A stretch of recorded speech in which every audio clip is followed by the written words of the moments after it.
Tervist! Tere ilusat hilishommikut, varalõunat. Oleme siin Eleringi kontoris Tallinnas. Andres Toru nimeks hea meel on modereerida taaskord traditsiooniliste varustuskindluse veebikonverentsi, sedapuhku aastanumbriga 2024. Ühed targad mehed on kunagi öelnud, et vahel on nii, et aastakümneid mööduvad ja juhtu nagu midagi. Ja siis on mõned aastad, kus justkui mööduvad aastakümned. Kui üldjuhul energeetikas vist on kõik strateegiad pikaajaliselt paika pandud ja asjad kulgevad justkui nagu väga stabiilselt, siis viimased aastad on, võiks öelda, ka põnevaid väljakutseid. Ja Elering taaskord annab siinkohal ülevaate, milline on hetkeseis ja loomulikult milline saab olema siis aastaga 2025, kui kogu Eesti elektri- ja energiavõrke ühendatakse Mandri-Euroopaga ja see kuupäev saab olema siis 9. veebruar. Nii nagu on kombeks ja traditsiooniks, oleme külla kutsunud ka auväärsed külalised, mitte ainult Eleringist. Meil on täna siin saab olema 3 ettekannet ja et liiga pikalt sissejuhatust ei hakkaks tegema, siis olgu öeldud, et kõik vaatajad online'is te saate esitada küsimusi. Kui te mingil põhjusel olete näiteks praegu lisaks Eleringi kodulehel hoopis läbi ERR-i vaatamas tänast veebikonverentsi ja kui te tahate küsimusi esitada, siis tulge elering.ee kodulehele. Seal on kohe suurelt ka kirjas tänane varustuskindluse veebikonverents ja seal ilma registreerimiseta saate ka natukene scrollita allapoole. Saate esitada ka kõik küsimused kõikidele esinejatele. Me loomulikult ei saa lubada, et me kõikidele küsimustele jõuame vastata, aga pange küsimused kirja. Lisaks sellele kogu varustusraport, nii nagu iga aasta Elering seda väljastab, saab samuti üles, kui see juba praegusel hetkel pole üles seatud. Nii et lähimate tundide jooksul saab see kindlasti ka tehtud, kui olete elering.ee kodulehel ja vasakul pool üleval nurgas on need lingid kenasti saadaval. Aga milline on riigi vaade, kui me vaatame üleüldse energeetikat, milline on hetkeseis ja vaated tulevikku, saame kohe teada. Meie esimene kõneleja on loomulikult Eesti Vabariigi kliimaminister. Ma palun Yoko Alender. Aitäh! Väga tore teiega olla, ehkki kahjuks ei saa näha, aga siiski ma tean, et sellel on omad eelised, et saab meid vaadata siit ja sealt. Aga natuke siis avan seda vaadet, et milline siis tõepoolest on see riigi kui omaniku ootus Eleringile ja varustuskindlusele, mida Elering tagab. Ja ma ütleks võib-olla nii, et tegelikult alustada tuleb ikkagi sellest, et see ei ole mitte nii-öelda mingi anonüümse riigi ootus, vaid see on, milline on inimeste ootus. Et ma olen selles ametis nüüd olnud suvest saadik ja ma näen, et energeetika, mis täidab ka väga suure osa minu päevadest, seal tegelikult see üks selline põhiküsimus on ka selles, et kas me oskame inimestega kõneleda nii, et me saame teineteisest aru. Ja võib-olla siin energeetikas veel enam see, mis on muutunud nüüd viimaste aastatega ja eriti muutunud võib-olla alates siis täiemahulisest agressioonist, Venemaa sissetungist Ukraina ja tegelikult juba enne seda alanud Putini energeetikaga nii-öelda läänemaailma manipuleerimisest. Et samamoodi nagu sõja alguses hakkasid inimesed kodus või ma ei tea, suguvõsa kokkutulekul arutlema, et millised kas atakamsid või haimarsid ja millised sõjastrateegiad, siis samamoodi on energeetika muutunud niivõrd oluliseks, et see läheb igaühele korda. Ja see on ju väga loogiline, sest kui varem tundus, et lihtsalt pistad pistiku seina, elektriarveidki me võib-olla kõik väga põhjalikult ei lugenud ja tegelikult ka paljude oma vanemate poliitikute kolleegidega olen vaielnud juba siin mõned aastad tagasi, et kas energeetika üldse on ka poliitikute asi või on see ainult ekspertide asi. Siis ma arvan, et täna, kus energeetika on niivõrd seotud julgeolekuga, majanduse konkurentsivõimega, on see kindlasti poliitikute asi ja ma võib-olla näen ka enda rolli just selles, et proovida neid ekspertide sõnumeid ja meie vastastikust suhtlust viia selliseks, et et kogu ühiskond on selles arutelus kaasas. Ehk siis see esimene ootus, mida ma ütleks, et meil on see Eleringi missioon, et varustuskindlus on tagatud. Tuled põlevad, toad on soojad ja seda igal hetkel. Ja teine pool sellest on, et inimesed on selles ka kindlad. Et inimestel ei ole kahtlust. Et on selge, et elektriga varustatus on tagatud. Et see on kindlasti see esimene ootus ja võib-olla see ootus on ju olnud ka varasemalt ja kogu aeg, aga võib-olla see teine pool, just see kindlusega nii-öelda kommunikeerimine ja asjadest selge ja kindla sõnumi andmine on ka väga oluline.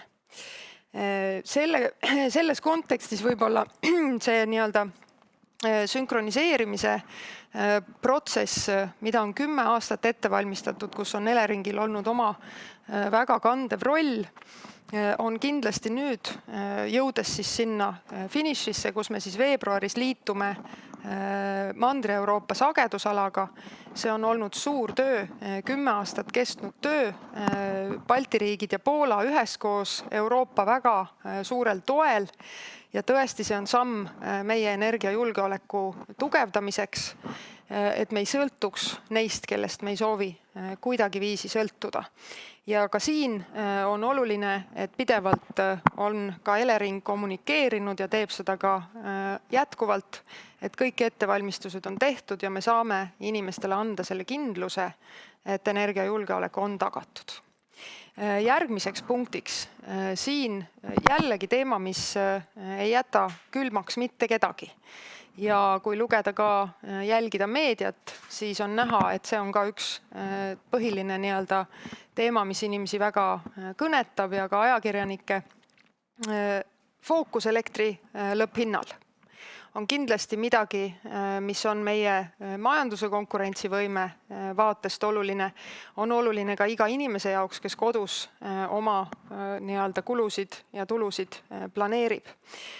Kuidas kujuneb tulevikus puhtale energiale üleminekul meie energiatootmise võimekus, milline on ettevalmistus võrkude poolest, sellest räägin võib-olla pärast ka, aga kindlasti siin ka elektri hinna lõpphinna fookus on midagi, mis kindlasti on see ootus ja järgmise aasta alguses ka majandus- ja tööstusministriga koos siis soovime ka valitsuse majanduskabinetis siis seda teemat eraldi vaadata, kuna tõepoolest, kui me suudame oma tarbimise hulka mahtu tõsta, siis see nii-öelda elektriühiku hinda ehk siis seda, mis igaüks meist oma elektriarvel näeb, saab alla tuua.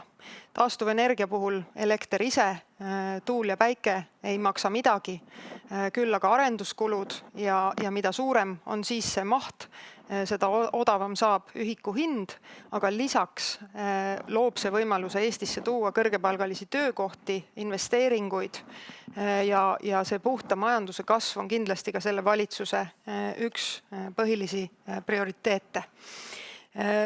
Aga kui vaadata edasi, siis kolmas punkt on kindlasti juhitavad võimsused.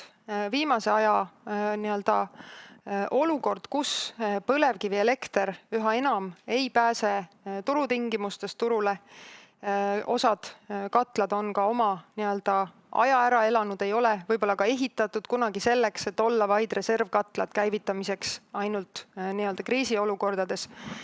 Et kindlasti on ka siin ülimalt oluline, mida me koostöös siis ka nii turuosalistega, Eesti Energiaga, Eleringiga, vaatame ka ministeeriumi poolelt, ka Rahandusministeeriumiga koos, et kuidas me tagame selle, et meil on need juhitavad võimsused põlevkivi baasilt olemas ja gaasi baasilt, ka mõned nii-öelda muud koostootmisjaamad, aga põhiliselt ikkagi on seal täna see meie ressurss, et kuniks meil on olemas puhtamad alternatiivid, peavad ka need põlevkivijaamad saama oma töö ära teha. Eile saime valitsusest kinnitatud ka siis selle eelnõu saartalitluse kohta, mis siis aitab tõesti seda reservi hoida, aga samas aitab need jaamad ka turule.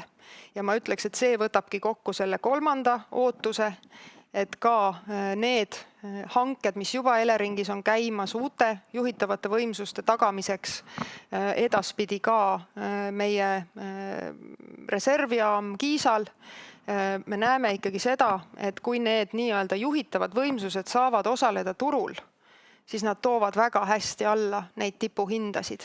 Ehk siis see ootus, et ei oleks reservid ainult reservide pärast, vaid kõikide nende jaamade puhul, kus see tehnoloogiliselt sobib, kus see hinna mõttes on tehtav, nad võiksid osaleda ka turul ja aidata elektri lõpphinda alla tuua. Neljas teema, võrgu, kahjuks see aega ei näe enam, et võib-olla saab seda liigutada.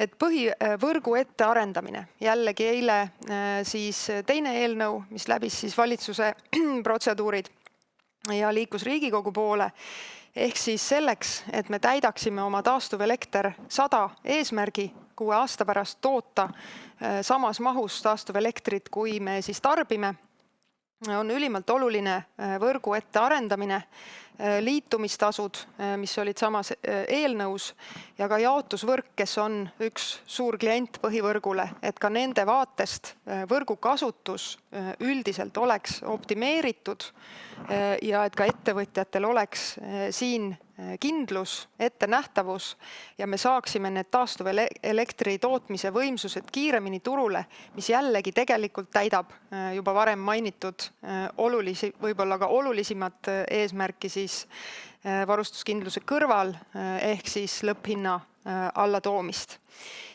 Ja ma arvan, et need tegelikult ongi need põhilised ootused, mis riigil on. Ja me kõik omalt poolt me ju oleme koostamas ka Kliimaministeeriumis või õigemini oleme päris lõpusirgel tegelikult sellega energiamajanduse arengukava siis aastani 2035. Vaatame seal pisut ka ettepoole. Seal seda kindlasti ju samuti ka koostöös Eleringiga, kuna seal on niivõrd suur nii-öelda ühisosa. Aga võib-olla 5.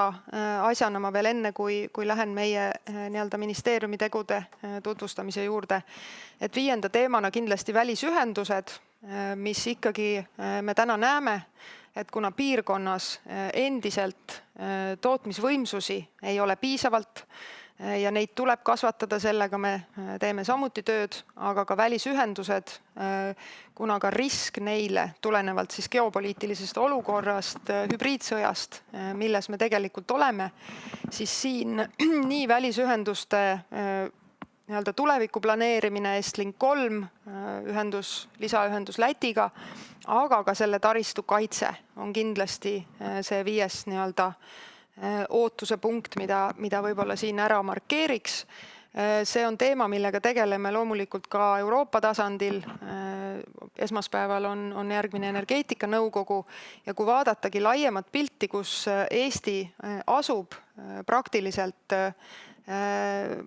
ma nüüd ei oska öelda, kas maailma, aga kindlasti Euroopa kõige odavama elektri hinnapiirkonna kõrval, Skandinaavia riigid, kes väga vara alustasid taastuvenergiale üleminekut, kellel on ka nii-öelda looduslikke tingimusi hüdroenergia vaatest, kellel on juba nii-öelda ajaloos rajatud tuumajaamad, mis on oma nii-öelda suure investeeringu ära tasunud.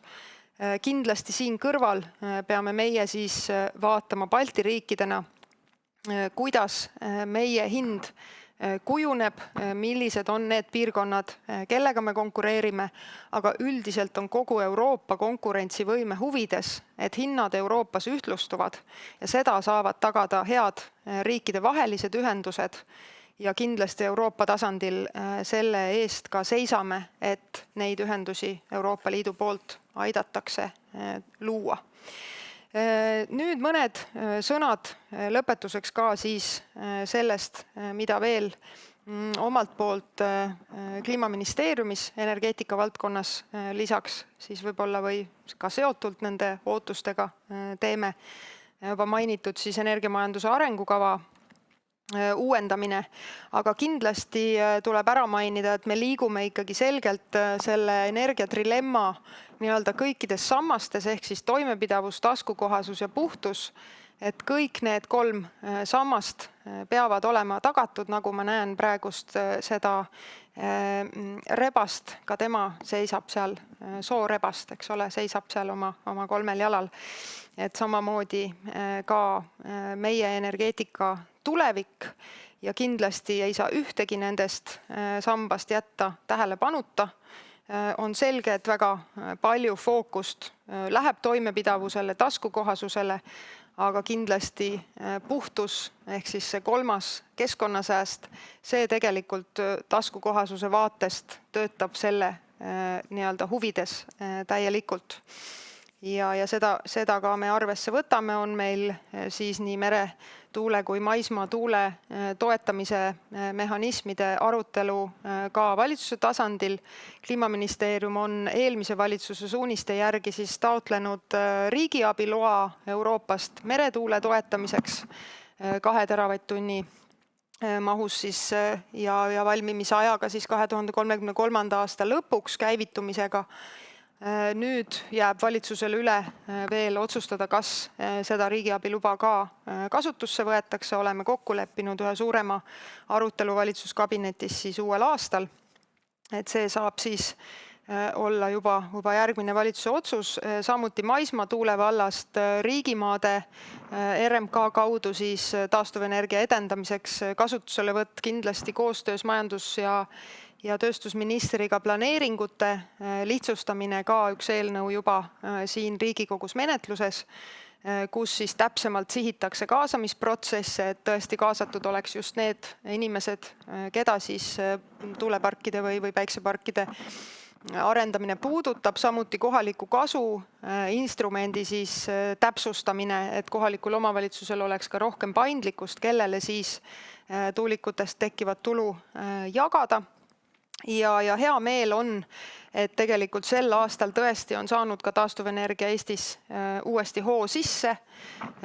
Võib-olla on paslik siin ka vaatajatele üle kinnitada teema, mis on kerkinud koos siis kaitsevaldkonnaga, et tuulikud ja kaitsehuvid on ühes paadis ja kinnitan, et töötame Kaitseministeeriumiga tegelikult juba ju pikki aastaid koos ja kaitse teemadel oli ka pikalt tuule areng nii-öelda selline üsna aeglane, kuna oli vaja välja töötada just nimelt see kaart, millised on siis need alad, kus kaitsehuvid ja taastuvenergia huvid saavad eksisteerida koos ja millised on need leevendusmeetmed, circa 150 miljonit selleks ka radarite ostuks ette nähtud. Ja kindlasti, kui vaadata ka teisi NATO riike, kus on väga palju tuuleenergiat arendatud, siis kindlasti need huvid on ühildatavad ja oleme Kaitseministeeriumiga nii-öelda ühes paadis siin.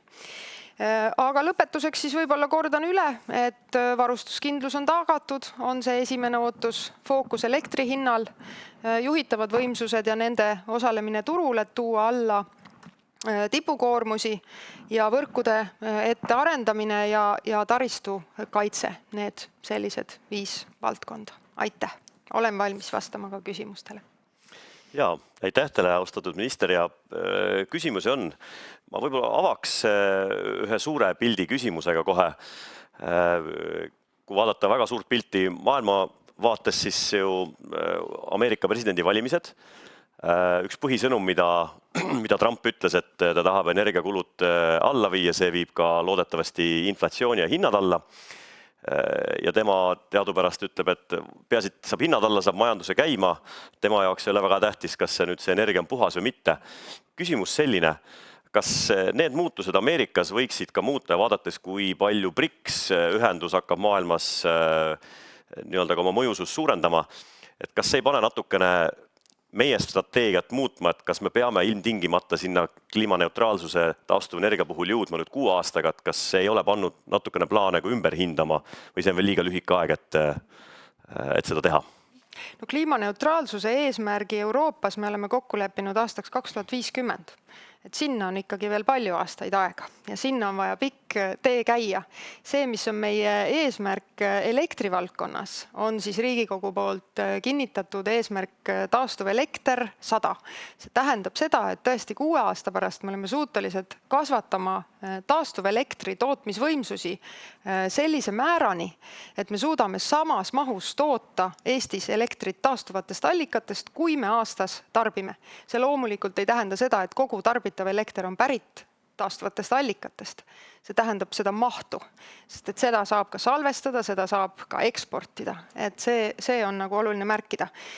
Ma arvan, et see, milline on siis nüüd Trumpi mõju energiapoliitikale, seda on palju analüüsitud ja hiljuti lugesin päris head kokkuvõtted Economistist, et tegelikult kui vaadata ka tagasi, siin oli inflatsioonist juttu, Bideni ajal oli suur initsiatiiv Inflation Reduction Act ehk siis inflatsiooni allatoomise suurseaduste pakett, mis väga palju suunas vahendeid just taastuvenergiasse.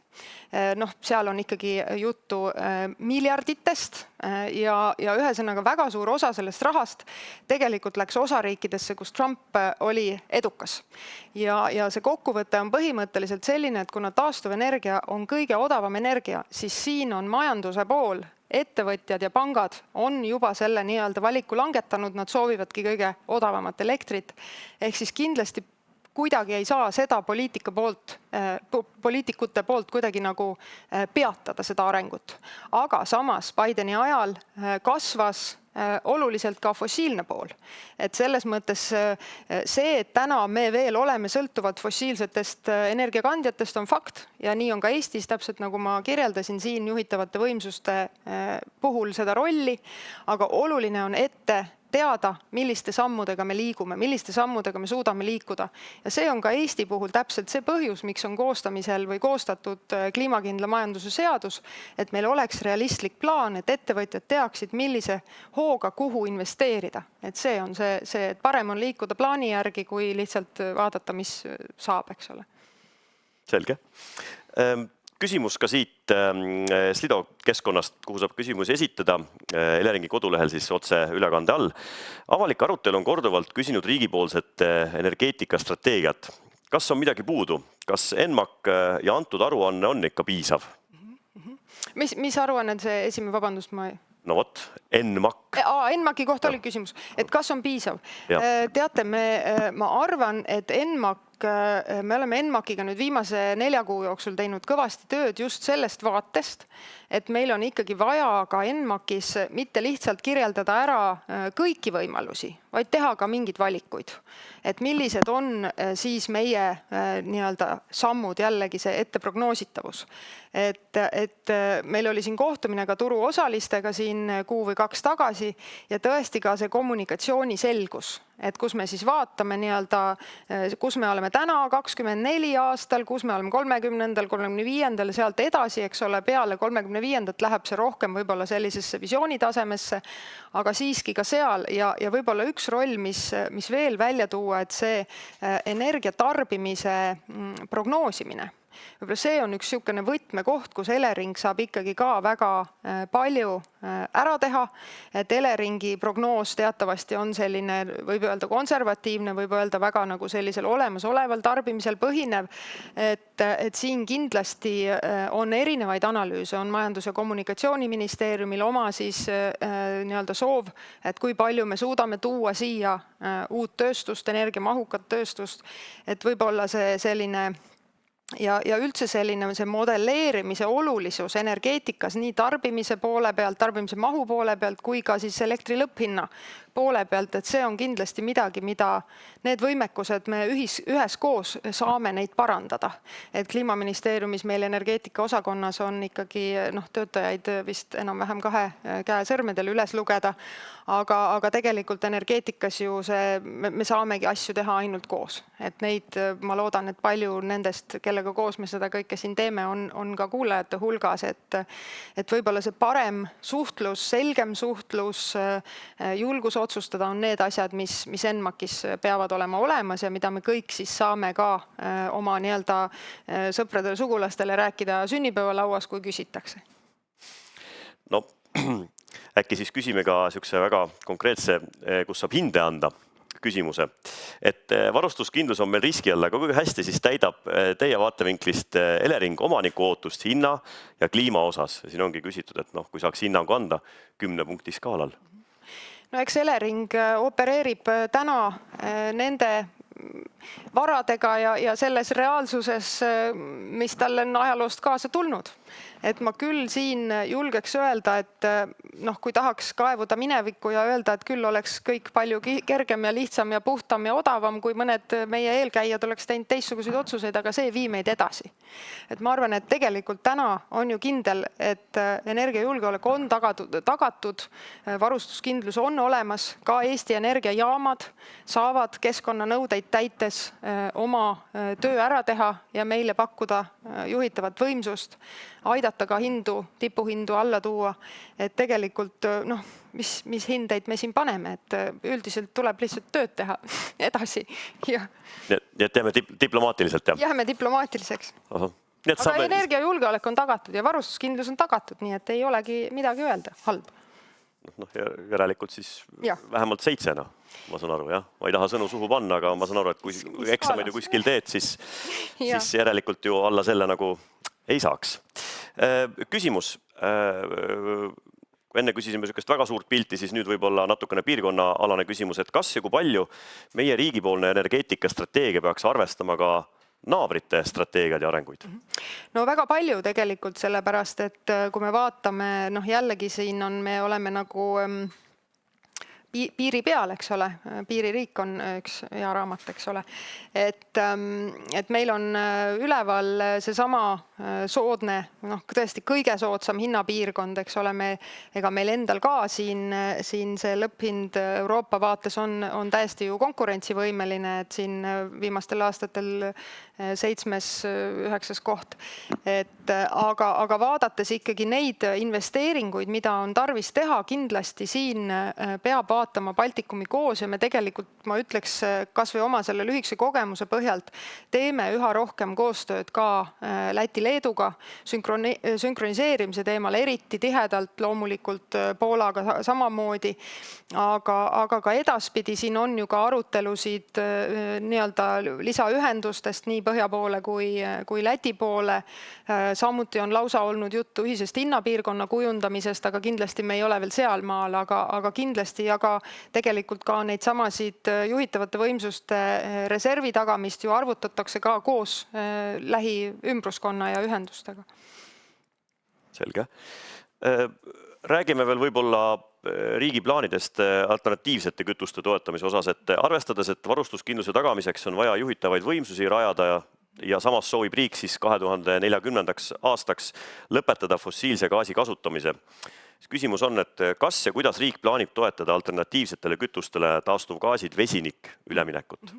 No tegelikult vesinikuprojekte toetatakse ju päris laialdaselt ka Euroopa tasandil, need on niivõrd suured projektid, aga Eestis mina isiklikult näen ikkagi väga suurt potentsiaali ka biogaasil, mida riik ka päris jõudsalt toetab.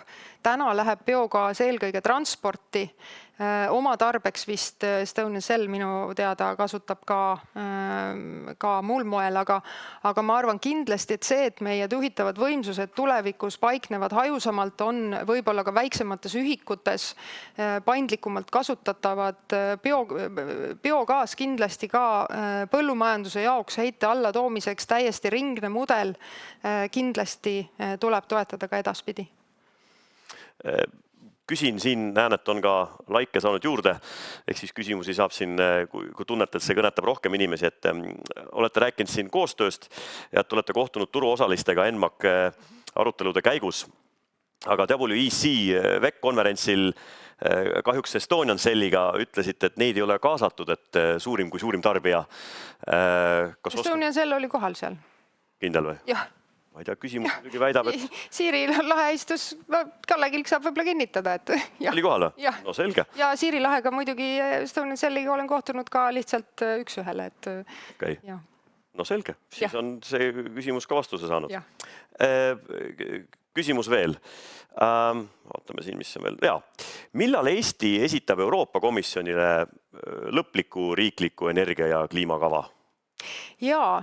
Tegelikult me oleme sellise nii-öelda mustandi tutvumiseks esitanud, aga tõepoolest me siin jäime ootama kliimakindla majanduse seaduse valmimist. Tänaseks on seadus valminud ja valitsus ka esimese lugemise läbinud. Ootame nüüd sotsiaaldemokraatidelt ettepanekuid, millistes valdkondades nad ambitsiooni tõstmist näeksid. Seejärel saame arutada uuesti ja loodetavasti siis ikkagi aasta alguses saata eelnõuga Riigikogusse, kus see menetlus on väga avalik, kõigile jälgitav ja siis saaks juba edasi minna. Aga me ei ole tegelikult nüüd uuesti arutanud ametnikega, et kas me peaksime võib-olla vaatamata sellele ikkagi reki teele saatma. Aga aitäh teile, austatud kliimaminister, ja kes siin on, ma arvan, et me võime aplausiga teha. Aitäh ja head konverentsi. Aitäh aega leidmast, aitäh tulemast.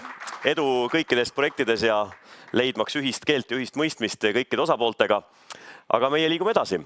Ja liigume edasi, nagu näete, siin inimesed liiguvad, ega Eleringi kontoris töö käib. Ja me lähme kohe edasi loomulikult Eleringi juhatuse esimehe Kalle Kilgi ja tema ettekandega. Et kui põnev siis see järgmine aasta saab olema ja ma saan aru, et kui siiamaani on võib-olla tundunud, et tootmine tuleb suures osas teatud tootjatelt, siis üha rohkem ja rohkem toimub detsentraliseeritust ja tootjad tuleb ju rohkem mängu. Aga siis ka situatsioon muutub väljakutsuvamaks või kuidas, Kalle? Ja, aitäh. Kinnitan, ka tulevikus tuleb elekter ikka elektrijaamast. Väga hea. See on selge. Aga ma annan võib-olla natukene siis detailsema sissevaate, et mismoodi me seda lähenevat talve näeme ja mismoodi võiks tunduda tulevik kuskil 5 või 10 aasta pärast. Selge on see, et me oleme varustuskindlusega sellises seisus, kus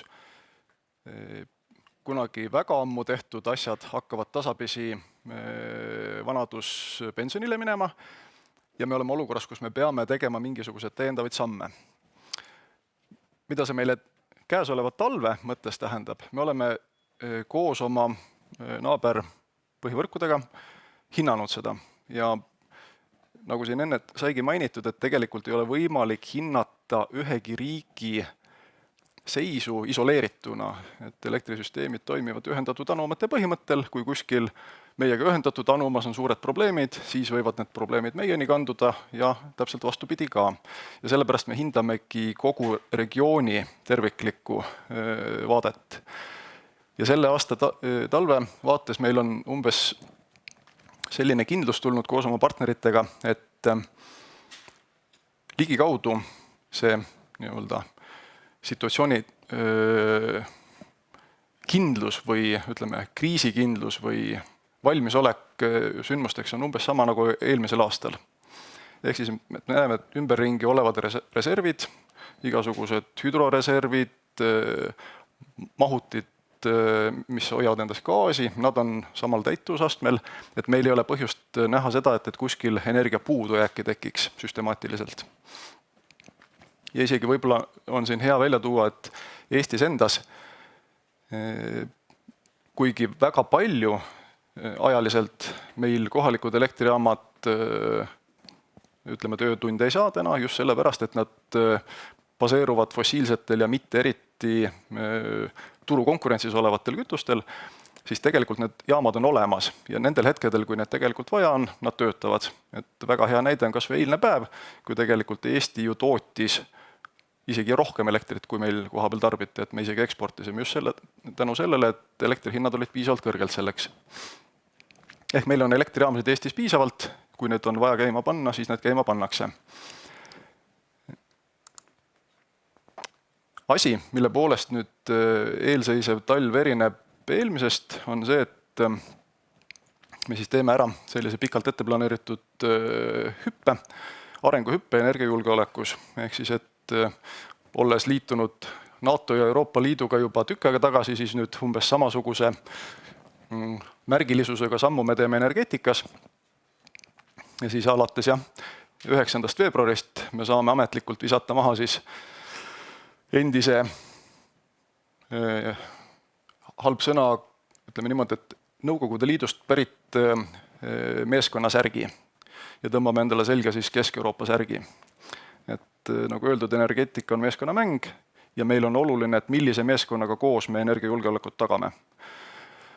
Selle uue särgiga koos tulevad meile juurde ka mõningad täiendavad võimekused ja ma arvan, et kõige olulisem asi, mida tegelikult rõhutada, ongi see, et sünkroniseerimise projekt meile toob võimekuse ise hakkama saada. Et kui varasemalt me oleme olnud natuke rohkem sõltuvad enda naabri suvast, et meil aidati ikkagi hoida meie bilanssi, meil endal täit kindlust ei olnud, et me ise saaksime sellega kogu aeg hakkama, siis nüüd selle ülemineku käigus me oleme endale selle võimekuse loonud.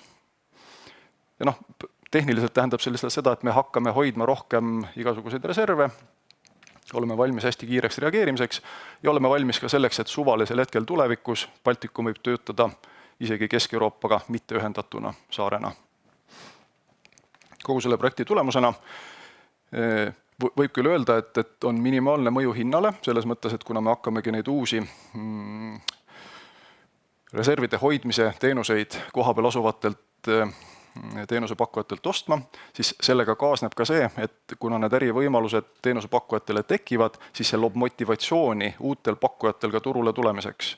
Ja need samad ressursid, mis siis pakuvad reserve, tegelikult on ka need, mis suudavad pakkuda tavapärast energiavarustust, elektrivarustust. Ehk siis, et tegelikult selle sünkroniseerimise projekti kaudu kaudselt me tekitame ka täiendava stiimuli selleks, et meil tulemikus oleks rohkem elektritootmise võimekust. Aga peamine asi, millele ma tahan siiski tähelepanu juhtida selles, et kuigi Elering loomulikult võtab täie vastutustundega kogu selle suure pildi vastutuse enda peale energiajulgeoleku ja varustuskindluse mõttes, siis tegelikult see lõpptulemus sõltub kõigist, kes energia valdkonnas tegutsevad. Umbes nii nagu liiklusega, et kui liiklusseaduse on Riigikogu vastu võtnud, siis see veel ei taga, et liiklus on meil hea ja ohutu. Me kõik liiklejatena teeme selle heaks ja ohutuks, olles viisakad ja hoolivad oma kaasliiklejate suhtes. Ja selle vastutuse osa on ka see, et me oleme valmis võimalikeks kriisideks. Et selle sama sünkroniseerimise projekti kaudu meie kriisikindlus kasvab. Põhimõtteliselt energiajulgeolek ja kriisikindlus kasvavad. See üleminek ise, nii nagu uute asjadega ikka, esimesel hetkel võib tekkida mõningaid ootamatusi, me ei arva, et neid tegelikkuses tekib, aga me peame selleks valmis olema. Ja selleks järjekordselt peavad olema siis ka valmis kõik, kes kas elutähtsa teenuse osutajatena või siis inimesed ka ise, et kui inimesed ise on valmis selleks, et ühel tormisel õhtul neil korraks elektrit pole, siis sellest juba piisab. Sünkroniseerimise projektiga seoses seda ohtu otseselt ei lisandu, aga see valmisolek ja teadmine on oluline. Ja mis siis konkreetselt juhtuma hakkab sellel talvel on siis see, et kuni 7. veebruari hilisõhtuni kehtib meil olemasolev koostööleping siis Läti, Leedu, Eesti koos siis Valgevene ja Venemaaga ühiseks toimimiseks. 7. veebruari õhtuga see leping lõpeb ja 8. veebruari hommikust oleme me vabad. Ja selle vabaduse me realiseerime niimoodi, et me lülitame välja siis ükshaaval kõik liinid oma naabrite suunas. Ja mõnda aega siis kuskil 1,5 päeva, see on üks ilus kena talvine nädalavahetus. Üritame siis tõestada oma tulevastele Euroopa partneritele, et me saame ka iseseisvalt hakkama, näitama, kuidas meie süsteem töötab. Meil on täiskindlus olemas, et kõik need vahendid on meil olemas, mis aitavad seda teha. Ja peale seda, kui see on edukalt siis näidatud, 9. veebruari õhtul me siis pidulikult lülitamegi sisse uued liinid Poola ja Leedu vahel. Ja sellest hetkest alates oleme siis visanud maha vana särgi ja tõmmanud selga uue särgi. Ma enne mainisin lühidalt, et see uus võimekus, mis meil tuleb, on siis ise hakkama saamise võimekus, mis baseerubki selles, et meil on rohkem kiireid reserve, mis suudavad meil elektrisüsteemi kogu aeg ilusasti tasakaalus hoida. Meie peamine väljakutse ongi olnud see, et kuidas tekitada kindlus, et neid reserve on meil tulevikus piisavalt. Me oleme igasuguste turu simuleerimiste kaudu teinud endale selle nii-öelda orientiiri, et aru saada, et kui palju meil tulevikus reserve vaja on. Sellelt jooniselt sigri-migri vahelt on näha punaseid jooni, punast pidevat joont ja punast katkendlikku joont. Kuni me tervikuna suudame sellest joonest neid koguseid hoida ülevalpool, on hea, aga me näeme, et tegelikult see reserv või varu nendes kogustes ei ole liiga suur. Ja see on üks põhjus, miks me olemegi suutnud endale Euroopa poolt saada siis sellise erandi, et me võime tekitada pikaajalise meetme selleks, et tagada nende reservide juurde tekkimist.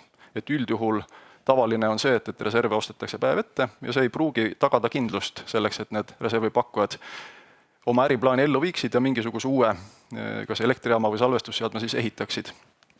Meile on antud see võimalus ja läbi sellise hanke me soovime juurde saada Eestisse maksimaalselt 500 megavatti siis kas siis uusi elektrijaamasid või siis salvestusvõimsusi, mis suudaksid pakkuda meile reserviteenust.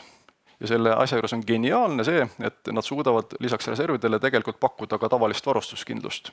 Ehk siis, et me lahendame tegelikult ikkagi 2 probleemi samaaegselt.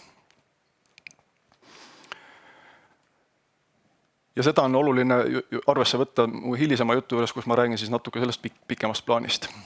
Aga jah, lühikokkuvõte siit on see, et eelolev talv on meil teada, mis juhtuma hakkab. Meil on eelmiste talvedega võrreldes natukene eriline olukord seoses sünkroniseerimisega, aga me oleme kõik need aspektid ilusasti läbi mõtlenud, mis sellega kaasnevad.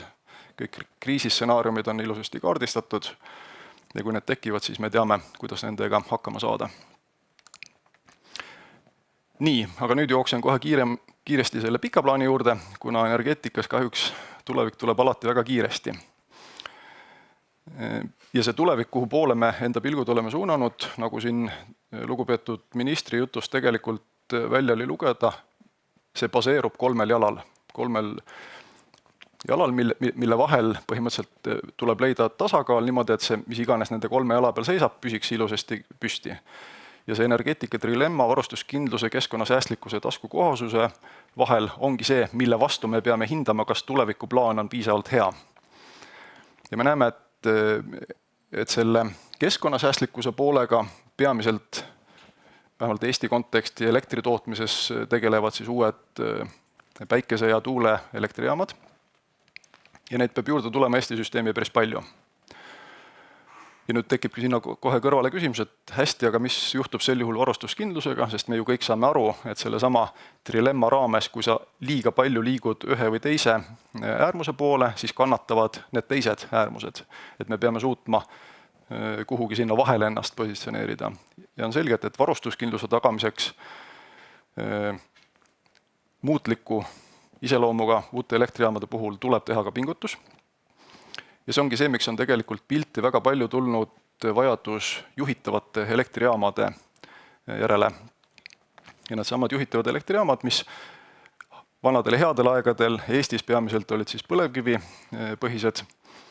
Ühel hetkel ilmselgelt need põlevkivipõhised elektrijaamad saavad piisavalt vanaks ja ei ole turul konkurentsivõimelised. Ja see väljakutse ongi see, kuidas tekitada nende kõrvale järk-järgult uued elektrijaamad. Ja järgmisel slaidil ma natukene sellest räägin, kuidas see plaan on, aga enne seda veel mainin ära selle sama taskukohasuse osa sellest trilemmast. Ehk siis, et küsimus tekib, kas see plaan, mis tagab küll keskkonnasäästlikkuse ja varustuskindluse, kas see on ka piisavalt soodne. Oleme seda väga hoolega analüüsinud ja võib tegelikult öelda, et täna teadaolevatest tulevikuvalikutest see on kõige soodsam. Ilmselt meile Eestisse ei hakka tekkima uut soodsat kohalikku ressurssi võrreldes sellega, mis meil täna juba on. Meile suuri mägesid ei teki, kust otsast tulevad suured jõed ja annavad meile palju hüdroelektrit. Meil mingid uusi maavarasid pole põhjust eeldada, et leitakse. Uued tuleviku tuumaelektrijaamad, mis on ilmselgelt väga perspektiivikad, veel lähema 10 aasta perspektiivis ei ole nii tõenäolised, et me saaksime neid sellise olulise asja nagu varustuskindluse tagamisel arvesse võtta. Kindlasti nad ühel hetkel tulevad, aga mitte veel aastaks 2030 või 2035 kardetavasti. Ehk siis järele jäävadki tegelikult üpris piiratud valikud ja nendest valikutest väga selgelt on kombinatsioon taastuv elekter pluss reservelektrijaamad, näiteks gaasielektrijaamade salvestusseadmete näol, see on selgelt kõige soodsam. Nii, aga nüüd natukene lähemalt siis selle juhitavate elektrijaamade plaani juurde. Kui ma siin varasemalt mainisin, et Eestis endas on tiputarbimine kuskil 1600 megavatti, siis tegelikult meil ei ole vaja omada täpselt samasugust kogust juhitavaid elektrijaamasid. Piisab vähemast.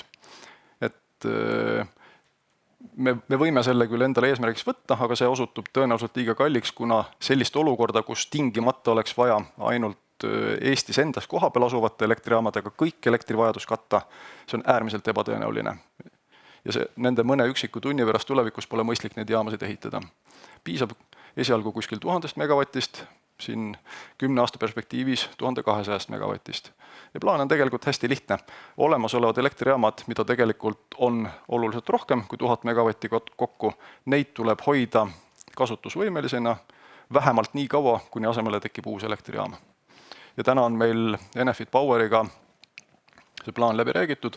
Aastani 2035 on võimalik põlevkivi elektrijaamasid hoida töövõimelisena. Nad ei saa palju töötunde, nad ongi peamiselt selle hetke jaoks varuks, kui need vaja on.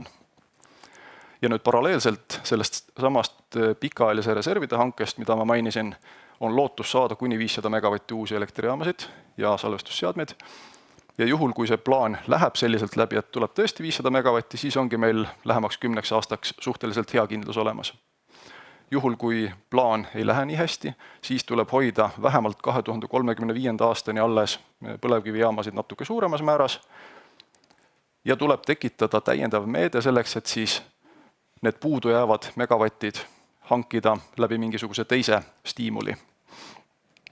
Selleks on meil riigiga juba nende võimalike meetmete kokkuleppimise protsess siin järgmisel aastal plaanis, hakata mõtlema välja, et mis need võimalused on, panna paika kontseptsioon. Nii et jah, esimene samm uus sagedusreservide hange ja vastavalt sellele, kui palju sealt elektrijaamasid ja salvestusseadmeid tuleb, siis vastavalt sellele hindame seda, kas ja kui kiiresti on vaja järgmist sammu. Ja kogu selle aja on need põlevkivi elektrijaamad meil kasutuskõlblikud, et varustuskindlusega on hästi. Ja nüüd võib-olla teine pool sellest varustuskindluse tagamisest on siis see võrgu võimekus ehk siis võrgu võime kogu see elekter edasi kanda, mis elektrijaamades toodetakse. Ja meil on väga hea ja tugev ambitsioon. Taastuvelekter 100, nagu lugupeetud minister selgitas, tähendab ju seda, et meil on vähemalt Eesti tarbimise koguses taastuvelektri tootmist Eestis olemas. Ja mis tähendab lihtsalt seda, et nende elektrijaamade hüplikuse või nii-öelda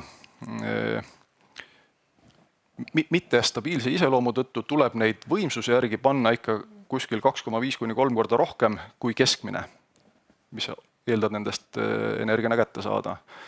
Ja see tähendabki seda, et me peame ka võrgu ehitama mõnevõrra tugevamaks ja võimsamaks, selleks et see piikidena sinna sisse lükatav elekter ära mahuks. Ja kuna eesmärk tegelikult on meil üpris lähedal, 2030 aastasse tegelikult on jäänud 5 täisaastat ja 5 täisaastaga, kui me täna kohe hakkame võrku ehitama, siis me jõuame selle eesmärgi ilusasti tehtud.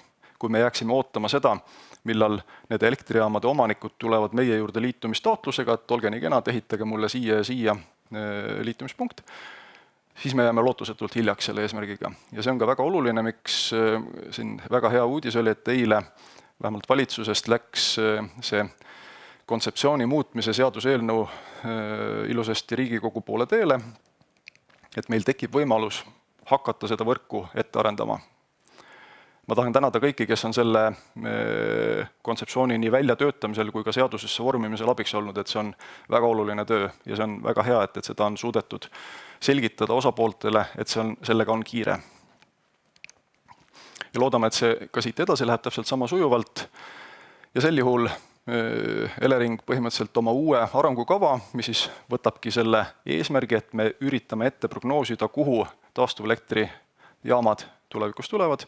Me sellise arengukava juba oleme tegelikult ette valmistanud, esimese versiooni sellest, mis ongi praegu juba avalikul konsultatsioonil olnud. Ja sealt tulnud tagasiside kaudu me oleme suhteliselt kindlad, et me tegelikult piisavas mahus suudame võrku ehitada 30. aastaks.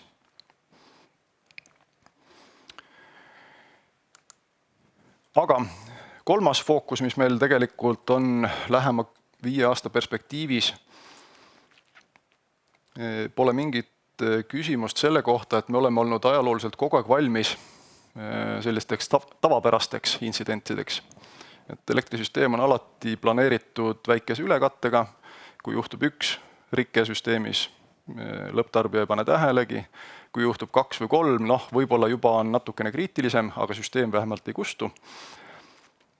Me näeme, et on võimalikud olukorrad, kus selliseid rikkeid võib-olla ei tule mitte ainult looduse poolt, vaid ka tahtlikult. Ja selleks tuleb tekitada täiendav valmisolek.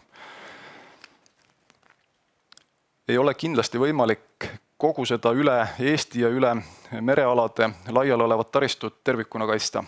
Et seda on võimalik küll kaitstust parandada, aga peamine, milleks me siiski peame olema valmis, nii nagu ka siin kogemused lähiriikidest kahjuks näitavad, et kui taristu saab kahjustatud, siis on kõige olulisem selle taristu võimalikult kiiresti korda tegemine. Ehk siis, et valmisolek tegutsemiseks, plaanid ja piisav kogus varuseadmeid peab olema meie eesmärgiks. Loomulikult on aktiivse ennetuse meetmed, mida siin liiga detailselt ei kirjelda, mis teevad selle kahjustumise natuke keerukamaks, aga kõikides olukordades kahjuks need ikkagi ei tööta. Fakt on see, et selle fookuse peale nii Elering kui ka meie partnerid kulutavad väga palju ressurssi, nii mõtteressurssi, jõudu kui ka kahjuks ka natukene finantsressurssi lähema 5 aasta jooksul. Ja võib-olla selle koha peal ma tegelikult tahaksingi hakata kokku tõmbama enda põhisõnumeid. Ma arvan, et peamine, mis me täna ise Eleringi majas usume, on see, et seda talve ei tasu kuidagi karta. Ainuke tema erilusus võrreldes eelmiste talvedega on see, et tal on märgiline tähtsus. Aga ta ei ole kuidagi riskantsem, just vastupidi, läbi selle me pikaajaliselt teeme olukorra paremaks. Ja teine asi, mis ma siin välja tõin, siis, et seesama varustuskindlus tähendab meie kõikide pingutust, et meie heade planeerijatena võib-olla suudame tekitada tingimusi, aga need tingimused viivad ellu ikkagi meie lugupeetud partnerid. Kõik saame kaasa aidata. Ja 3. point, et saame paremaks valmisoleku mõttes kriiside vastu.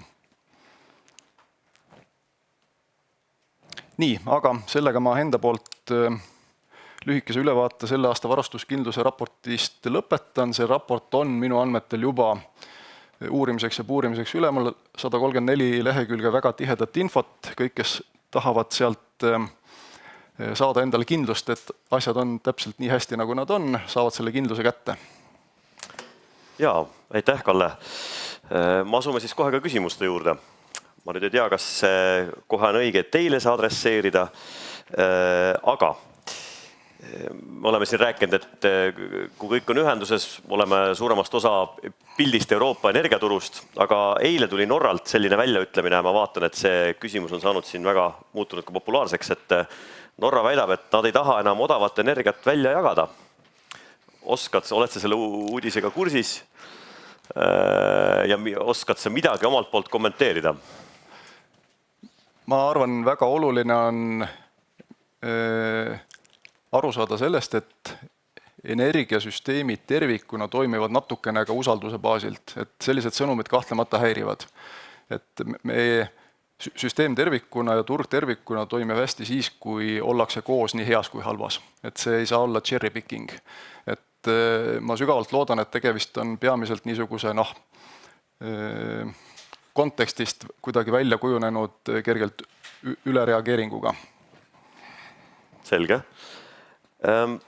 Vaatan siin üks veel, et ma näen, et see küsimus on, ma mõtlengi, kas see on juba küsitud enne, kui jõudsid, või oli see rohkem ministrile suunatud, et millal eraldatakse Eleringist Kiisa elektrijaam, et Euroopa Liidu õiguse kohaselt peaks elektri ülekanne ja tootmine eraldatud müügist ja tootmisest olema. Oskad sa seda kommenteerida? Euroopa Liidu õigus ütleb jah, et põhivõrkude omanduses olevad elektrijaamad ei tohiks konkureerida kuidagi elektriturul ja täpselt nii ongi, ei konkureerigi. Ja nüüd küsimus on tõesti see, et Kiisa elektrijaam on kasutusel selle sama reservide ilus graafik, mida ma näitasin, et meil on vaja tagada piisav kogus reserve, et Kiisa elektrijaam kuni aastani 2028, siis on üks selleks vahenditest, mis tagab nii-öelda kindla olemasoluna seal reservi. Ta on Eleringi omanduses ja tänu sellele me võime olla kindlad, et meil reservi jagub. 28. aastast edasi on tõesti lahtine, kas Kiisa elektrijaam jätta nii-öelda umbes samasse positsiooni, nii nagu kasutatakse varustuskindluse tagamiseks strateegilist reservi, ehk siis, et elektrijaam kuskil turul ei osale, et ta lihtsalt ootab neid kõige hullemad olukordi ja siis, kui mingisugune kriis tekib, pannakse seda käima. See on üks võimalus. Ja selliselt võiks ta jääda Eleringi omandusse aegade lõpuni, et seda ükski seadus ei keela. Ometi küsimus on, kas see on mõttekas ja me siin oleme täiesti sama meelt, et seda tuleb ka arutada, et kumba pidi on mõttekam ühiskonnale, et kas hoida igaks juhuks mustadeks päevadeks teda varuks või siis lubada tal igapäevaselt kellegi teise omanduses olles energiaturul osaleda, sellega hinnapiike reguleerida, kuid samal ajal me natukene kaotame ka varustuskindluse varu. Nii et see ongi tegelikult selle tasakaalu koht ja me oleme täiesti nõus, et see tulebki selgeks rääkida. Ja ma saan aru, et kui nüüd pärast 9. veebruarit, kui meil tekib mingisugune ajaperiood, ma saan aru, et siis ju veel 3 aastat on nii-öelda aega seda otsust vastu võtta ja siis näha, kuidas sünkroniseerimine on toimunud ja kas siis milline otsus võtta Kiisa elektrijaamaga vastu või? Ma isegi tegelikult tahaksin, et selle otsuse pigem tasuks selguse mõttes teha võimalikult vara, sest mõnes mõttes energiaturul ongi selline asi, et tulevik tuleb alati jubeda kiirusega ja need otsused, mis me täna teeme aasta 2028 kohta, need mõjutavad juba tänaseid otsuseid kellegil teisel. Et mida varem see selgus tuleb, seda parem. Oskad sa mingit? Töötame selle kallal. Okei, selge. Räägime natukene ka vesinikust. Et selgitage palun European Hydrogen Backbone rajamisega seonduvat koostööd 31 Euroopa riigiga, sealhulgas ka Eleringiga alates aastast 2021, et milline on hetkel jõus olev ajagraafik sellega seonduvalt? Vesiniku transiiditaristu osas on praegu see projekt, mille osa on Elering, on siis 6 riigi vesiniku ettevõtete poolt korraldatav. Ja seal on siis Soome, Baltikumi riigid, Poola ja Saksamaa. Selle projekti arenguga me oleme jõudnud sellesse faasi, et meil on niinimetatud EL-uuringud on valmis. Me saame aru, et sellisel kujul sellel projektil võiks olla jumet ja nüüd me hakkame tegema siis nii-öelda planeeringumenetlusi ja äriplaani jaoks vajalikke tasuvusuuringuid. Ja kõige parema ja kõige optimistlikuma stsenaariumi korral saavad need valmis aastaks 2030 ja siis peakski tekkima see koht, kus me saame otsustada, et kas see projekt tervikuna tundub mõistlik või mitte mõistlik. Ja juhul, kui see otsus peaks olema nii, et tundub mõistlik, siis on kuskil 5 aasta jooksul, arvestades, et kõige kiiremad ehitajad maailmas, võimalik see valmis saada. Nii et jah, kõige parim stsenaarium on, et aastaks 2035 võiks selline taristu olemas olla, aga loomulikult me saame aru, et neid karisid ja otsustamise kohtasid on siin tee peal päris mitu.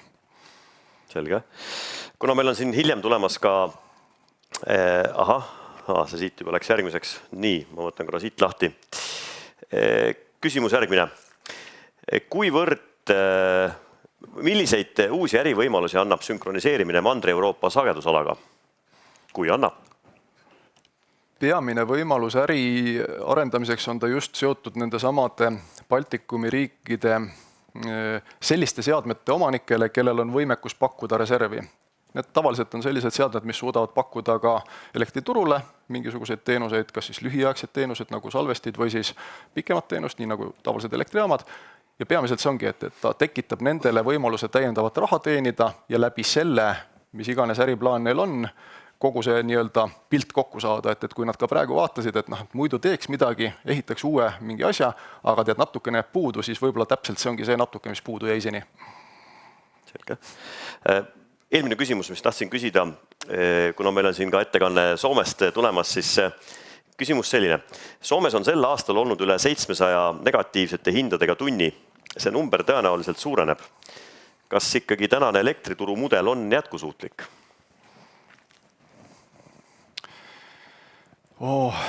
Kust selle küsimuse vastusega alustada? Ma isiklikult arvan ka, et see tänane nii-öelda muutuvkuludel põhinev mudel, mis kuidagi ei tasusta investeeringukulusid, ta on väga hea mudel olemasolevate elektrijaamade ressursi niisuguseks igapäevaseks jaotamiseks, et võtadki igal tunnil selle ressursi, mis on sellel hetkel kõige odavam. Aga kahjuks tundub, et ta ei anna piisavalt head stiimulit selleks, et kui keegi mõtleb, et jah, ma nüüd tahaksin teha uut elektrijaama, siis puudub see kindlus, et milline see stiimul siis on 5 või 10 aasta pärast. Et ma arvan, et sellel mudelil on selge puudus. Ja mida me näeme ka praktikast, et miks ei ole ju tehtud eriti palju elektrijaamade ehitusotsuseid, ilmselt üks päris oluline faktor selle juures ongi see olnud, et turusignaal ei ole piisavalt kindel. Selge. Küsimus energiasalve osas. Mis on Eleringi arvamus energiasalve osalemise osas reservide hankes? Suurepärane. Minu arust täpselt sellist tüüpi ressursside jaoks see hange ongi, et mis iganes moodusel me saame need vajalikud ressursid kätte, mis iganes on konkurentsivõimeline, et seda me siia juurde ootame, et absoluutselt nii klassikalised akud, nii klassikalised pumphüdroelektrijaamad kui ka täiesti tavalised näiteks gaasil töötavad elektrijaamad suudavad kõiki neid nõudeid täita. Ma nägin siin vahepeal jooksis üks küsimus läbi ja ka ise selle nii-öelda eratarbijana läbi käinud selle mõttekäigu, et salvestusjaam ja elektritootmisjaam, et need on ikkagi väga erinevad asjad. Mis see kaugel siis tehnoloogia on, kui räägime salvestusjaamast, et me ju, palju me siis saame sellega tagada mingisugust reservi salvestusjaama näol? See on väga niisugune üldine küsimus, aga kaugel ma võib-olla küsiks siis tehnoloogiliselt vaatevinklist, et need on ikkagi kaks väga erinevat asja.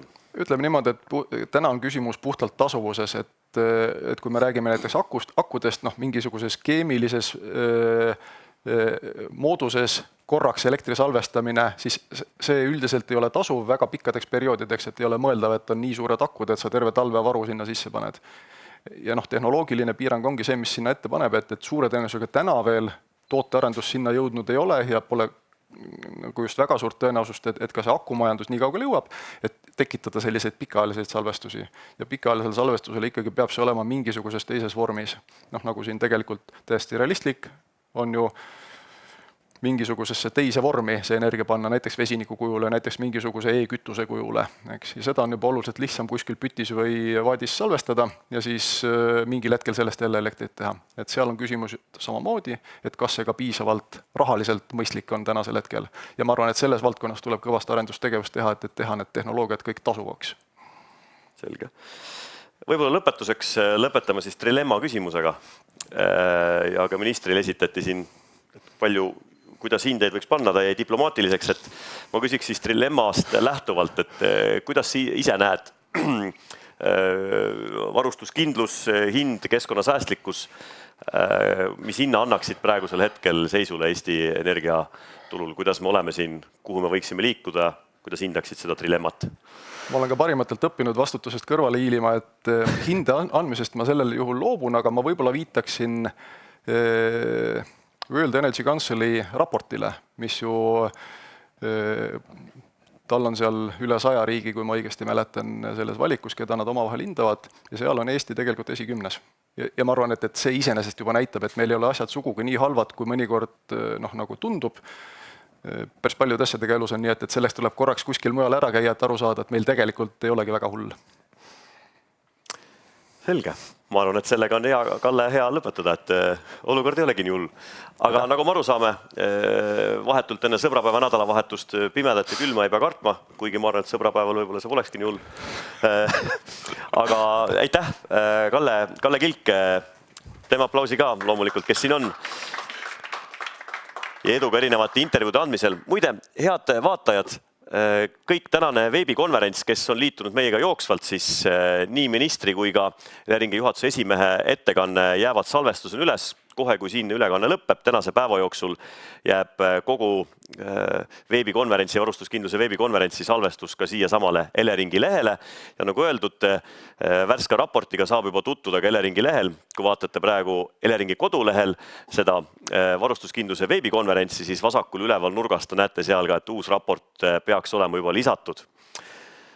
Aga nii nagu vahel peab kuskil mujal ära käima ja hea on teada, kuidas ka mujal toimuvad arengud, kuhu trendid liiguvad, siis for the next minutes me liigumegi üle inglise keele peale. ja Elering on ikka varustuskindluse veebikonverentsidel ja erinevatel konverentsidel kutsunud külla väliskülalisi ja sedapuhku meil on hea tervitada siin häid, võiks öelda ka valdkonna kolleege Soomest. So what is going on in Finland on the perspective of Fingrid and how much the market has changed and couple of questions I have prepared, but let's see how the crowd can handle it. Muide, kui te tahate küsimusi esitada, siis võite teha seda ka eesti keeles. Me tõlgime, aitame need tõlkida ka inglise keelde, aga loomulikult võite ka otse kirjutada juba inglise keeles. So what are the new challenges in managing the electricity system moving towards to the climate neutrality? We're going to find out. On the behalf of Fingrid, we have the Vice President, Tuomas Rauhala. Please, Rauhala. Thank you very much. And well, first of all, thank you very much. It's really a great pleasure to join the event. And especially, I would say that the question of security of supply, I think that is more topical than for quite some time. So it's really a great pleasure to be here and provide you some insights, some views from Finland, especially from the perspective how the shift to clean future, how actually the path towards climate neutrality is impacting already now in Finland the way we operate the electrical energy system, and especially how actually the change in the power production, in the electrification of the society is affecting our capability to ensure the security of supply. So first, let me give you some insights what is actually going on and in which way the clean transition is seen at the moment in Finland. First of all, I have to highlight that for a long time, the CO2 neutral energy system was something in the far visions. We were discussing 2035, 2040, when the system will be fully CO2 neutral. And it felt, at least still 3-4 years ago, that the visions are rather far. For example, when in Finland we did some vision work, we were considering that, okay, when in actual system operation, we will see the major, let's say, influence of the variable weather-dependent production, as well as the highly price-dependent electrical consumption. We were thinking that we will see some significant impacts in 25. There will be some other kind of a challenging appearing from the perspective of security of supply, let's say 27, 28, and perhaps some adequacy issues regarding whether there is enough electricity available during the significant outages or during the long, calm, known windy periods. That might happen in 2030. But actually, in year 2022, when the energy crisis hit Europe, we saw all those challenges appearing during a period of half a year. And it wasn't only because of the energy crisis. It was also significantly impacted by the fact that the 2022 was actually the first year when the wind power landed to Finland. During that year, we received almost 2,000 megawatts more wind production. And since then, I think we've been on the path that has actually provided some, I would say, European records, or at least top 3 results, considering the high ends of the triangle that Kalle was presenting in the previous presentation. So first of all, during the year 2023, the electricity, the so-called CO2 factor, that was among the cleanest in Europe. The system in Finland has been one of the most reliable transmission systems in the world. That has been actually the status for quite some time. But also what we have seen during the last and this year, the average price of electricity, that has been among the cheapest ones. And there, of course, the major impacting factor has been the significant arrival of the wind power, and during the last year also the solar power. However, I have to say that in addition to these kind of 3 records. We hold the fourth one, which isn't, let's say, that straightforward to say that it's good, only good, and that is the volatility. At the moment in Finland, the price volatility is actually one of the most significant also in the Europe. We have seen that actually during the last few days. It was only Wednesday when the electricity price was around €2 in average. Yesterday, the average was hovering around 10-15 euros, and today we are there in the same range as today here in Estonia, roughly. It's something between in average price 100 and 200 euros. However, these 3 factors, clean, reliable and affordable energy, that has resulted in a huge amount of inquiries for the grid connection in Finland. And those figures which are presented there, those are, let's say, description of the pipeline. That is the whole horde of inquiries that have been landed on the table of our customer interface. And again, at this point, I want to highlight that these are the inquiries only. This is kind of the whole, in a sense, sales pipeline. Whatever is indicated as an interest, it's in those figures. And of course, you want to know how it looks in practice. This is our latest estimates of the growth of both production and consumption in Finland. And of course, in these figures, I think this highlights well that if the whole kind of a pipeline of the inquiries is huge, you can see that there is a kind of a heavy filtering that results into only a certain amount of projects. And already at the moment, we see that picking up, especially the consumption, is crucial. During the next few years, we see roughly increase of 10% in the production.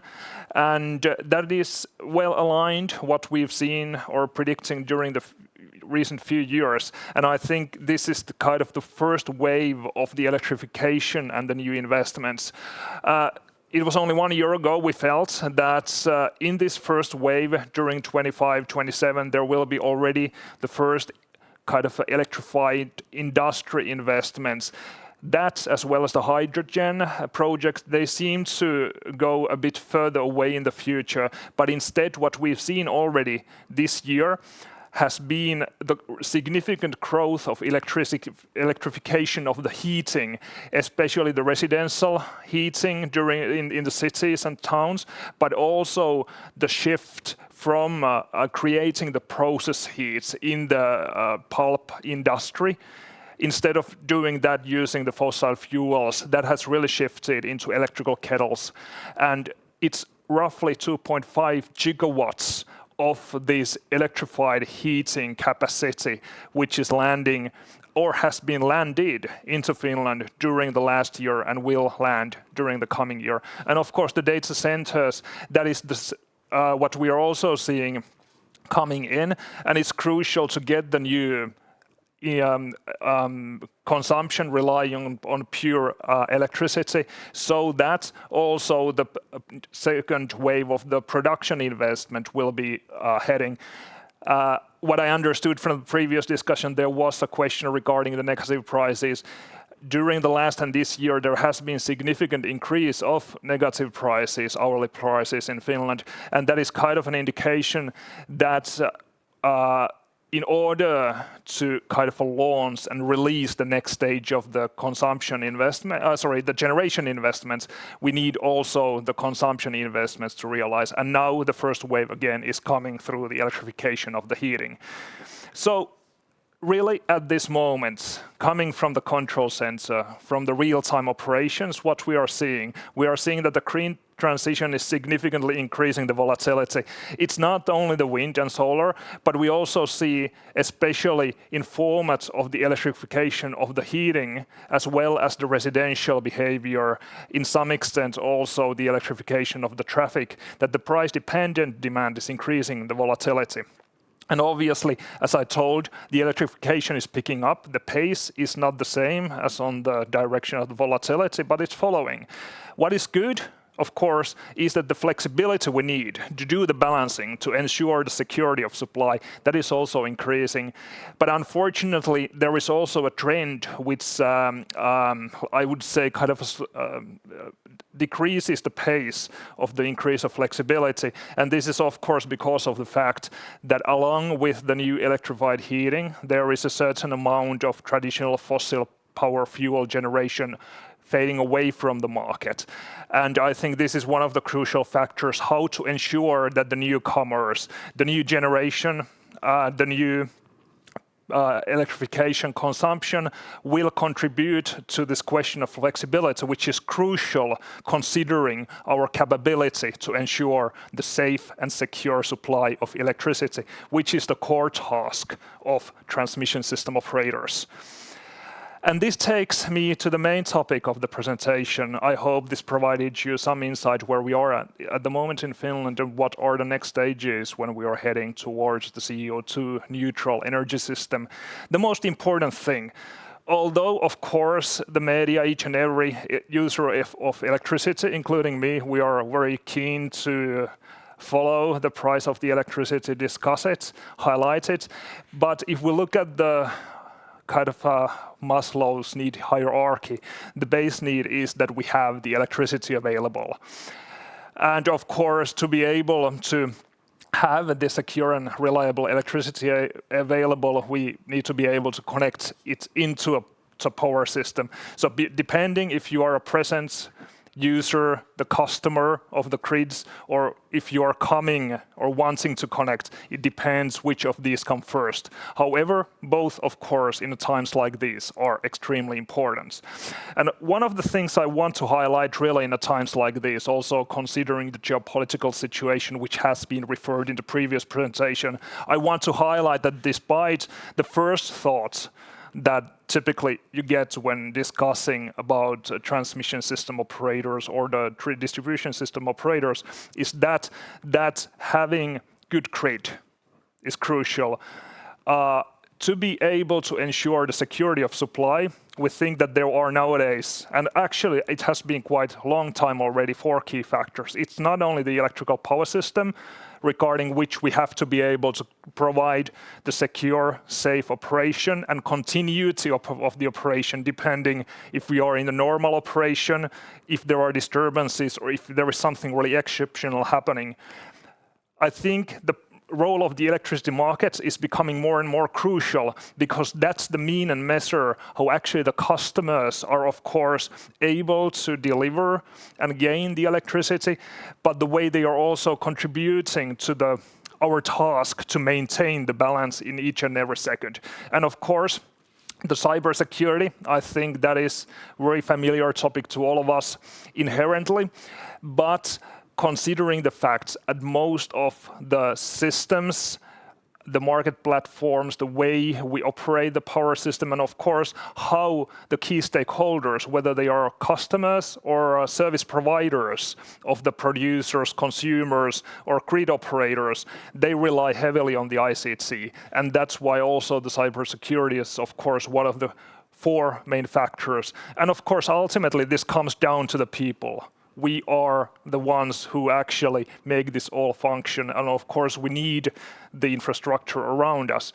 And therefore, I think it's really crucial also to understand that the people who are dealing with the 3 legs, the system, the markets, and the ICT, they are available and they are capable to operate independent, whether it's normal disturbance or exceptional situation in a system. And just to highlight the fact how crucial it is to address all of these 4 factors is that during last 1.5 years in Finland, we've been down to those kind of paths where the integrity of these 3 factors, 4 factors have been challenged. First, there has been certain issues with the critical infrastructures, the damage to the gas pipeline because of an external impact. We had extremely challenging technical failure also in our joint asset with Elering. I think those are very good example of what could happen to the grid which challenged the security of supply, and we need to be ready to handle those situations. But regarding markets, 1 year ago, we got an extremely good example how the incidents in the markets can endanger the security of supply. Because of this trading error, there was a lack of traded capacity of half of the next day's full consumption in Finland. We were lacking 3 times the power of Olkiluoto 3 units, roughly 5,500 megawatts. But thanks to the capability of our market participants to do the trading in intraday instead of day ahead, that really helped us to manage the whole day without any challenges. Thanks to their capability to operate under these very special condition, we had actually just another day in the control center. And of course, the tightening electricity power plant balance situation challenged us last winter. And it wasn't only the Finnish consumers, I mean each and every consumer, even the single ones who were saving electricity to help us, but it was also extremely important that our colleagues in the neighboring countries, they also ensured that the connections to Finland, they were working reliably when our own electricity generation plants were struggling with their reliability. And despite all these challenges, I think what is the best measure, KPI, to say that we've been successful also preparing ourselves, and not only ourselves at the TSO, but also as a community with the other stakeholders, is that during the last year, the reliability rate was best ever despite all these issues. And I want to really highlight, before I'm concluding the presentation, that there are really 3 key elements which are essential, which are crucial to ensure the secure and reliable electrical power system. Of course, we need the safe and reliable grid. That's the baseline, but alone the grid is mainly steel and aluminium. And with that, well, you can, of course, transmit, deliver the power, but you don't create the flows, you don't create the voltages, there is no currents in the system. And therefore, we need, of course, the customers, they have to be active, they have to be accountable, they have to be prepared also to react if something unexpected happens in a system. And of course, we are heavily relying on the markets, because at the TSOs, we are reliable, our responsibility is only to balance the system within the 1 hour or next year in 15 minutes. And it's the markets who actually provide us the playing ground. They level the situation so that our task is as easy as possible. And even within the 1 hour, those reserves, which have been highlighted in previous presentations, they do and provide us essentially the keys, the tools to manage our task within that hour or 15 minutes.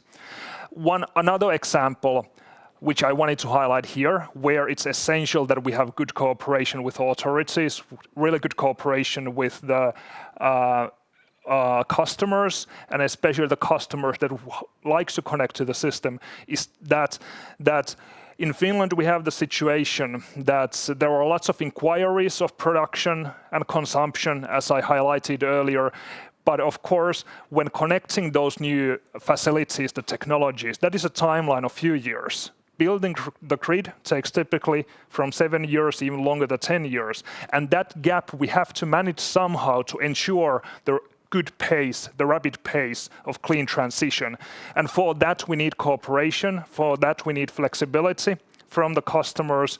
And we've been opening the discussion so that through the grid fees, through flexibility connections, through different service levels, we can get new measures to speed up the connection before actually the infrastructure, the new investments are ready. And reliable grid requires enough flexibility at each moment through the energy transition. Pretty often in the public discussion, we are thinking that, okay, when the green transition comes, there we need new weather-independent generation so that we can survive also those moments when there is no wind and there is really cold, or there are severe outages, failures in cables, cross-border connections or power production plants. But it's a matter of fact that we have to be able to provide the required flexibility within the seconds, within the minutes, within the hours, and within the days in order to ensure secure supply. And the target and the need is that each and every phase we have a green path on each area of flexibility. The reserves, they account the minutes, hours, the hours and days, that's a market issue, adequacy issue. Seconds, minutes, those are the issues and the needs we cover through the grid code requirements. But each and every sector is essential so that the electricity will be delivered and we can do our task to provide safe and secure electricity. And the grid customers, the existing ones, the new ones, they have really the key role. Just as well in the generation consumption in the storage owners. So to conclude, it's really crucial that all the technologies, the old ones, the new ones, they need to contribute. And it's not only the technologies, but it's also the operational capability, the people who must be up to the task. And I think that it's really crucial to understand that at least in one of the sectors, each and every one has a power. In Finland, we've seen during the cold days when there has been a lack of power in Finland, that each and every grid user are able to help us. We've seen reduction in generation according to the biggest power plants in Finland when it has been really need for electricity. So that brings a great responsibility over each and every one of us. And I think what I want to say in the end is that we need essentially the best possible contribution from the all stakeholders to be able to serve you in the best possible manner. Thank you. Thank you, Thomas. Questions right away. Before the question, can you give us a background? What is the percentage-wise roundabout the market clean energy and nuclear energy roundabout the market production-wise? Oh, that's an excellent question. Over the year, I think at the moment the nuclear energy is around 1/4. And then of course we have the biomass, we have hydro generation and the new renewables, which accounts roughly the remaining 2/3. Okay. So the question is, I was thinking just to ask the background so we get a better perspective. So how would clean Finnish power sector manage without nuclear energy? Could it manage? Well, of course, at the moment, the nuclear is crucial for the adequacy of the system. We have seen it already that the outages of the nuclear units, because those are the biggest generation units, they significantly change the amount available national capacity offered to the markets. And during those periods, we rely heavily, of course, on the cross-border connections and the availability of the power on the neighboring countries. That, of course, depends very much on the season of the year and generally speaking, of course, other possible outages and situation in energy system. Okay. There was one question that was regarded to Kalle, but I would kindly ask from you the same.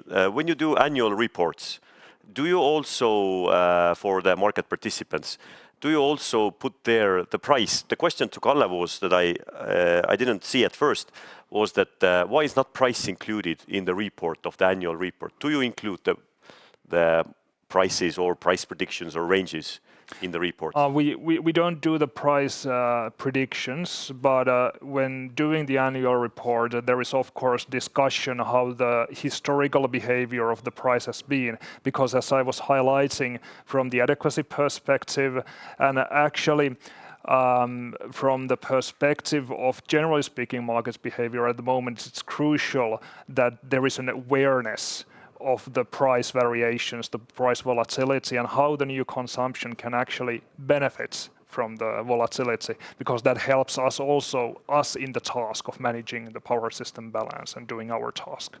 Okay. Talking about hydrogen, how much of the new electricity demand in Finland is related to hydrogen? Well, as I was highlighting, the situation at the moment is really limited. I think there is one pilot plant in commissioning stage.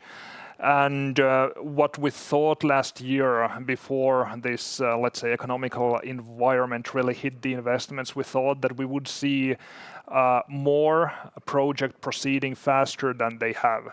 But luckily, during the last few months, there has been also some positive news indicating that there may be a delay, few years, considering the estimates half a year ago. But as I was highlighting, generally speaking, it seems that the consumption increase is picking up because of the other new forms of electrified use of energy.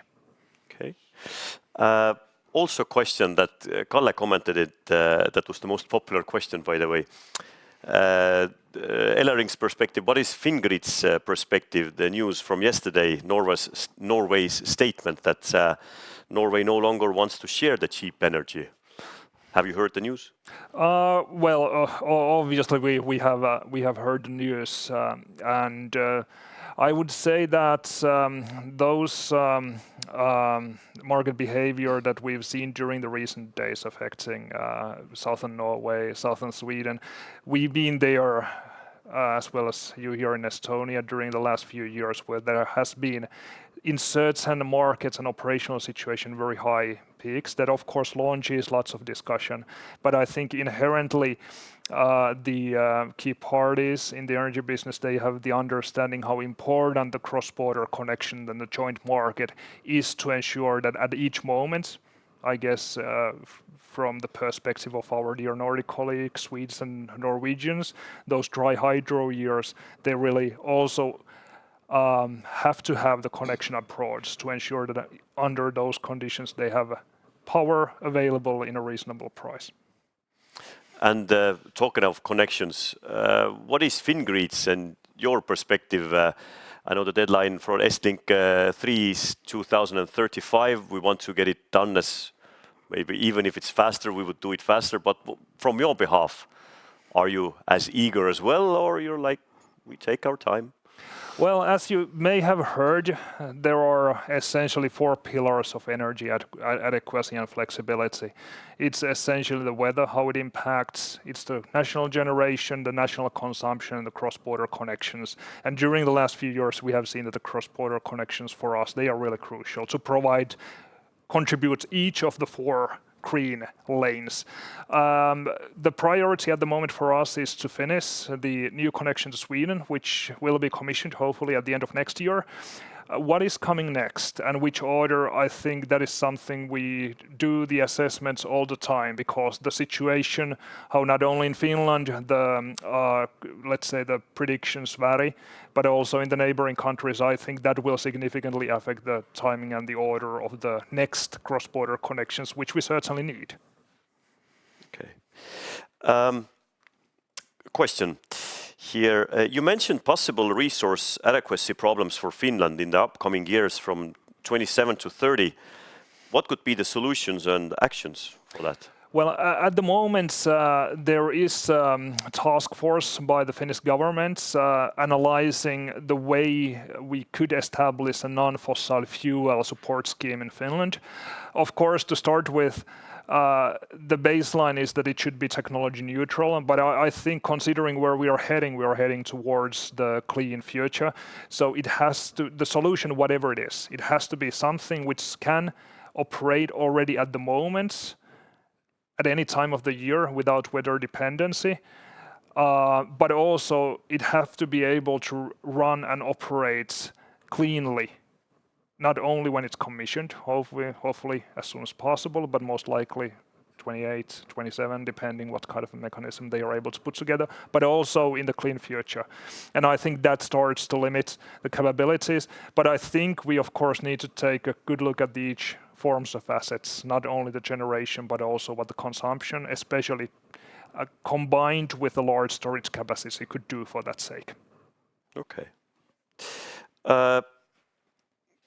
Coming back to the exchange of Estlinks, do you see that the large increase of renewable generation could somehow have a negative impact on the exchange on Estlinks, and is there a possibility for grid constraints?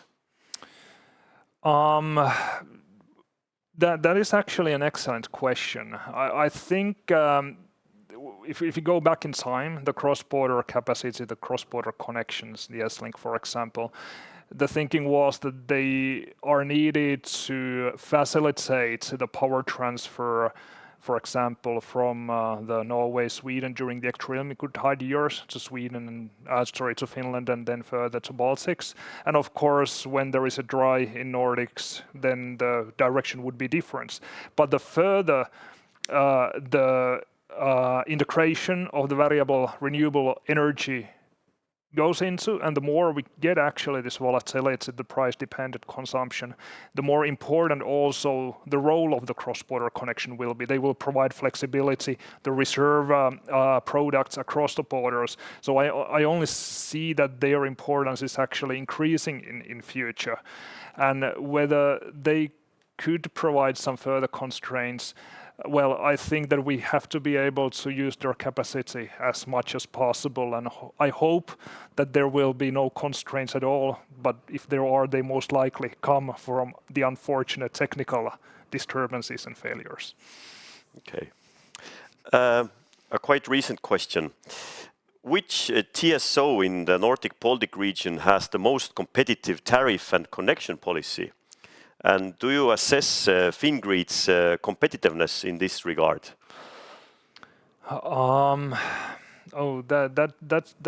That's actually a very good question. I guess with the tariffs, the reference is now to the grid tariffs. Well, this is a pretty specific one, yeah. Well, the question is, yeah, that which TSO in the Nordic-Baltic region has the most competitive tariff and connection policy?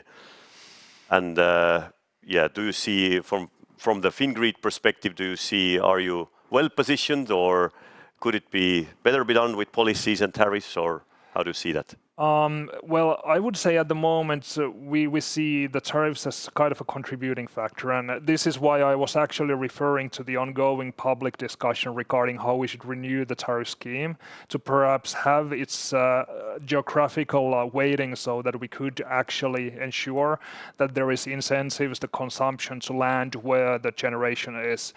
At the moment, I think bigger question than tariffs is actually available grid capacity, and I feel that in Finland, especially in those areas where we have lots of generation, there is lots of capacity, and that is actually the main factor when we are discussing with possible new connectors, which is mainly of their interest. The tariffs, of course, they are always of interest, but they seem to be not the primary question, but something which follows after the understanding that we might actually have several times of more capacity available than, for example, some other TSOs, especially in Central Europe. I think it's also somehow, how to say, inherited in the Finnish culture that you always like make 9 plans and then one time it's really like you really want to be sure, and then all the extras come as a plus. I think there is a little difference between maybe Estonians and Finnish, that you plan like that we don't plan, but Finnish are extremely kind of precautious, like.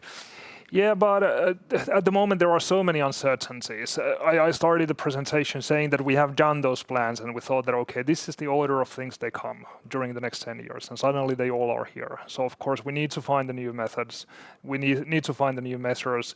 Our internal grid, there are some possible congestions which are coming because of the fact that as good as we are building at the grid, we won't be as fast as the investments, and that might cause some congestions. And how we manage those, I think that needs creativity. We need to look at different methods, and those methods may actually vary from doing the agreements with the newcomers, the different kind of contracts with the existing customers, market-based methods, but I'm sure that we have to also consider, for example, getting some support from the neighboring countries, or in some cases, even temporarily limiting the capacity towards the neighboring countries. But it's a new world. We have to also find the new measures, but I think it was excellent points. Thanks for providing the chance to also elaborate this new environment and how we need, of course, to rethink and perhaps move towards your direction in that mindset.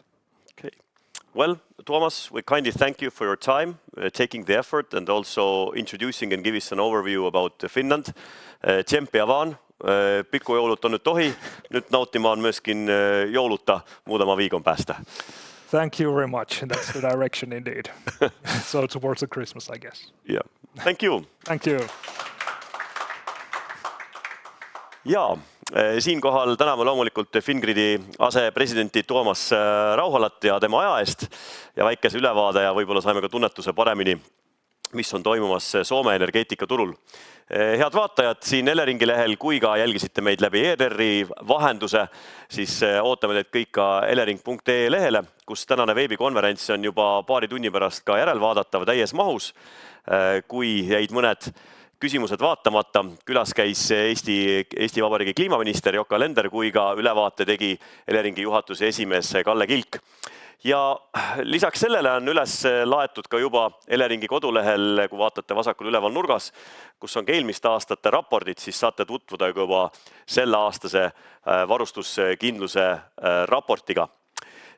Minu poolt aitäh teile võtmaks aega, meeldivad saabuvat kolmandat lähenevat adventi, mõnusat nädalavahetust ja kodudes ja tootmistes saab olema soe ja kõik on kindel.